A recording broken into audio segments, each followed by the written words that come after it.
la rubrique bien-être avec Jennifer Malherbe et Daniel Gram.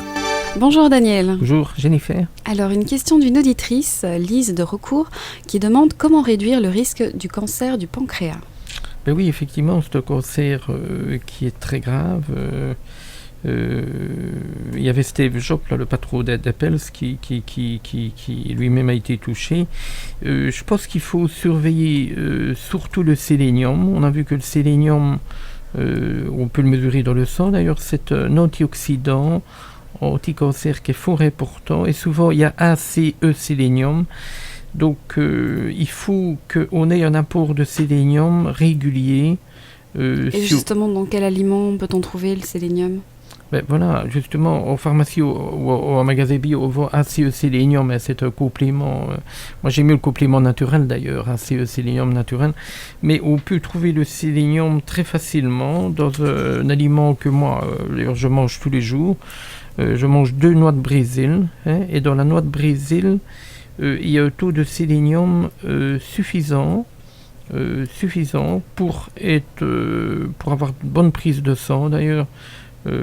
Et pour avoir une bonne défense immunitaire. Donc il faut manger entre 1 et 3 noix de Brésil par jour. Et en quelle quantité faut-il avoir du sélénium dans le corps ? C'est au microgramme, c'est-à-dire que dans la prise de sang, on estime que, si mes souvenirs sont bons, qu'une noix de Brésil, c'est 60 microgrammes. Si mes souvenirs sont beaux, on peut aller jusqu'à 1000 microgrammes. Donc là, on est dans une zone de sécurité absolue. Si on en mange 2, on a 120 microgrammes. Et je crois qu'il faut 100 microgrammes par jour de sélénium pour être bien. Donc quand on mange 1 à 2 noix de Brésil, on a un taux de sélénium que la médecine va approuver, on va dire ainsi. Et alors, il faut toujours avoir de la vitamine E et de la vitamine C. Donc la vitamine E, on la trouve dans l'huile de germe de blé. Et la vitamine C, c'est dans tous les fruits et légumes. Donc si vous prenez une petite cuillère d'huile de germe de blé, comme on vend au bio, c'est le meilleur moyen d'avoir beau taux de vitamine E et de sélénium. Et d'avoir une bonne protection.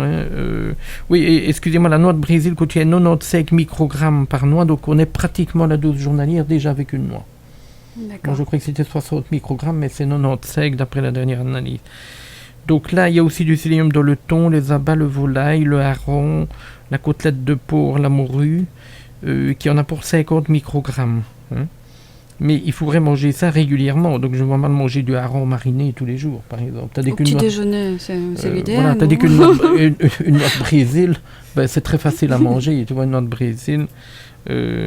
C'est un cancer qui est fort répandu, le cancer du pancréas. Il est rare, mais il est très dangereux. Enfin, il est rare, c'est pas le plus gros cancer, c'est du sein, du poumon, de la prostate. Mais ici en Europe, par exemple, on pense que les sols sont pauvres en sélénium. Donc ici, on a intérêt à se supplémenter en sélénium, quoi. Il faut absolument qu'on trouve du sélénium dans la nourriture. Ici, on estime en Europe qu'on va avoir peut-être 34 microgrammes de sélénium, donc on est en carence. Donc il vaut mieux, pour ceux qui ne veulent pas manger de noix de Brésil, il y a un produit qui s'appelle Immuno-Ortis. C'est une firme belge qui a fait ACE sélénium naturel, d'après les dernières études, où là on trouve en une capsule ou 2 tous les éléments de l'immunité. Par exemple, pour celui qui n'aime pas la noix de Brésil ou qui n'a pas des dents suffisantes, etc., etc. D'accord. Merci Daniel pour tous tes conseils. On rappelle que si vous voulez également poser une question à Daniel Gram, notre naturopathe, vous pouvez le faire au 04 338 28 33 ou par email à boutique.santé@skynet.be. Au revoir Daniel. Au revoir Jennifer. C'était la rubrique bien-être avec boutiquesanté.be.